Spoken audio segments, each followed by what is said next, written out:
बिस्मिल्लाहिर्रहमानिर्रहीम बिस्मिल्लाहिर्रहमानिर्रहीम टाटियो बच्चों आज सबक नंबर कह अमुक अनवान कलहन कश्ती किताब मज कहम सबक अमिक की लफ्ज ब्रोह कन थमित यम जन अत सबकस मज लफ्ज इन राज तरंगी परिहास पोल पितर मर्ग दरियाव जागीरदार तफसील और यम लफ्ज इन अत सबकस मज सबक करो वो शुरू पर्न कलहन ओस मशहूर तवारीख दान युस हसा कलहन ओस कशीर हुंद यस ओस मशहूर यमस कशीर हिंज तवारीख लिचमस अमि सदिस तवारीखस छु नाव राज तरंगी युस जन अमि बड़ बार किताब लिचमस छु युस जन कशीर मज मानन छु यवान यह किताब इवन कि दुनियास मज छु यह किताब यवान मान अत छु नाव राज तरंगनी यह तवारीख छु कलहनन 12वीं सदी ईस्वी मज लिखमुत यानी युस हसा यह तारीख कश्मीर छु लिखमुत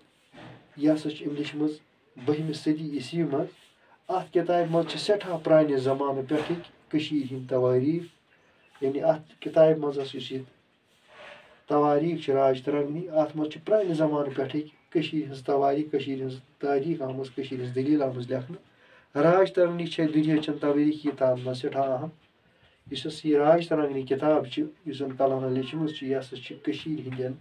यह दुनियाचन किताबन मज अहम किताब मान कलहन पढ़ित कशीर मज परिहास पोर रोजान इस कलहन यह रोजन वोल कत कशीर मज परिहासपुर आज जाए श्रीनगरस नज़दीक तो अत परिहासपुर वनान ये रोजन वोल परिहासपुर तिमन दोहन आबाद शहर यह बोड़ बार शहर प्रान जमान अत बज बज लर यम कन हज बनियाम यानी अत बड़ बड़ आज यमन आज मकान वनान तिमन दमन लर तमन वनान यम मगर कन हज बनियाम कन हज यम सेरन हज कि लकड़ हज कि तिमन लरन हज कन आज तत छकरित यानी यह प्रोन जमान दपान तिमन लरन हज तिमन मकान हज कन हज आज तत छकरित अत जाए परिहासपुर अत आज कन शहर वनान आज अत वनान कन शहर यह जाए श्रीनगर पे सोपोर गसन सड़क पे दक्षिण पास पटनस नख यह जाए हज श्रीनगर किस श्रीनगर सोपोर गसन सड़क पे यह दक्षिण पास कलहनिस मलिस नाव चंपक इस कलहन अम सदिस मलिस चंपक अमिस मलिस नाव चंपक सह राजा हर्षस वजीर यानी राजा हर्षवर्धन तम सुंद वजीर तसंद पितर तम जमान मशहूर संगीतकार जन कलहनस पितर सह जबरदस्त संगीतकार गेवन वोल कलहन कलहन गर खुशहाल यानी कलहनस गर सह खुशहाल तम खुशी जिंदगी गुजारान सह पन सोरे वक्त पढ़नस लेखनस लागान मगर कलहन यह जानित कि अमिस गर सहूलियत अमिस गर तमाम चीज़ मैसर आसन बावजूद